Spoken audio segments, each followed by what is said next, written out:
Rajasthan high court जिला न्यायालय legal dictation भर्ती 2020 गति 80 शब्द प्रति मिनट। डिक्टेशन स्टार्ट होगी 5 सेकंड बाद।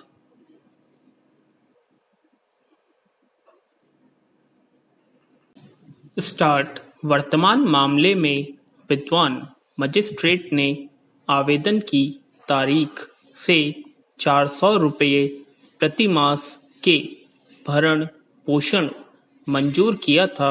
विराम। स्वीकृत आवेदन लंबित रहने के दौरान पत्नी को अंतरिम भरण पोषण मंजूर नहीं किया गया था। विराम। इसके अतिरिक्त मंजूर की गई रकम केवल 400 रुपये प्रतिमाह है।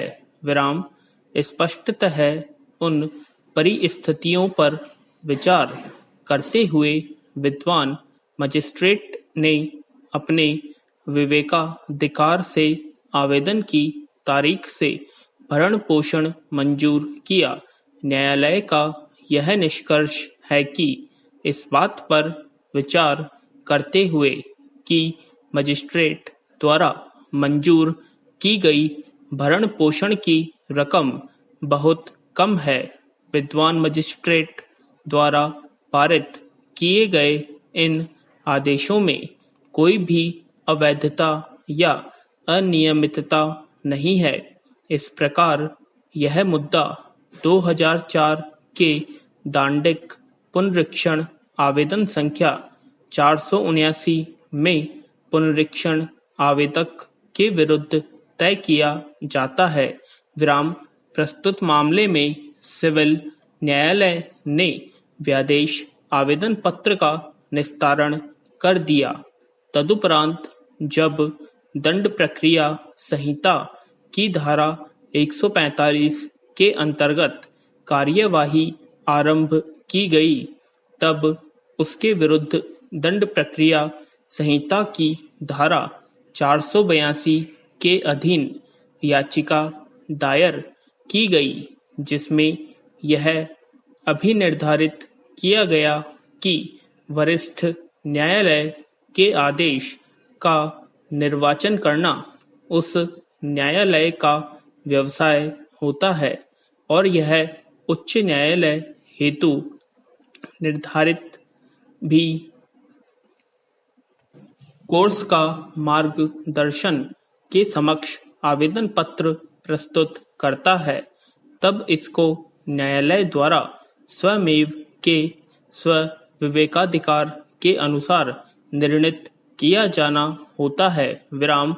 दृष्टांत हो सकते हैं कि जहां न्यूसेंस सार्वजनिक स्थल पर सृजित किया जाता है, लेकिन जनता से संबंध रखने वाले सदस्यगण या लोग ऐसी स्थिति में दंड प्रक्रिया संहिता की धारा 133 के अधीन एक आवेदन करने को आगे नहीं आ सकते हैं। विराम। ऐसी स्थिति में एक भी व्यक्ति जो ऐसे सार्वजनिक न्यूसेंस से जो सार्वजनिक रूप से शुद्ध है, कार्यपालक मजिस्ट्रेट की रिपोर्ट कर सकता है एवं ऐसी सूचना पर स्थल पर है से कार्यपालक मजिस्ट्रेट दंड प्रक्रिया संहिता की धारा 133 एक के अधीन कार्यवाही कर सकता है। विराम।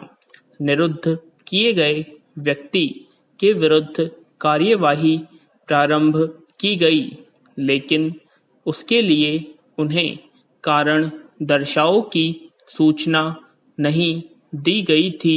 विराम।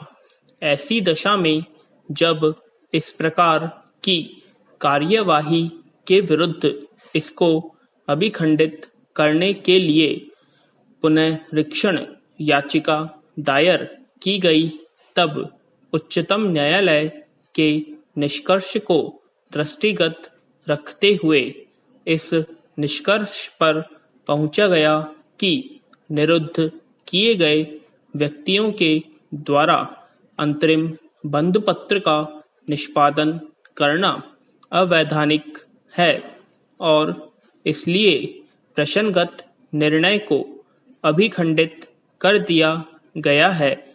विराम यदि व्यवहार्य हो तो पूछताछकर्ता के कार्यालय में अथवा कम से कम उसकी पसंद के कमरे में की जानी चाहिए।